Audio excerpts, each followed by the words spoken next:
আসসালামু আলাইকুম। আপনার শিশুর যত্ন নেওয়া আপনারই দায়িত্ব।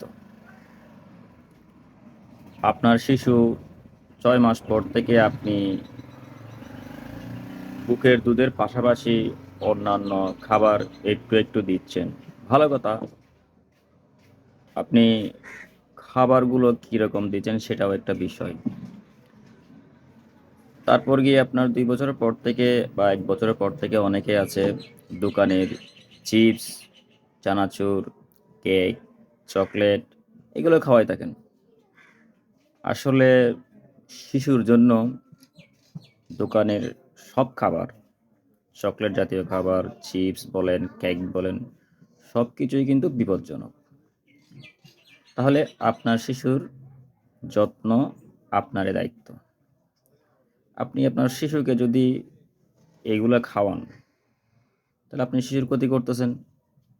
অবশ্যই শিশুর সুস্থতা দায়িত্ব আপনার। তাহলে আপনাকে বুঝতে হবে আপনি কি করবেন না করবেন। এইসব দোকানের খাবার থেকে শিশুকে দূরে রাখুন। আপনার শরীর সুস্থ রাখুন, আপনিও সুস্থ থাকুন, চিন্তামুক্ত থাকুন। আল্লাহ হাফেজ। আসসালামু আলাইকুম।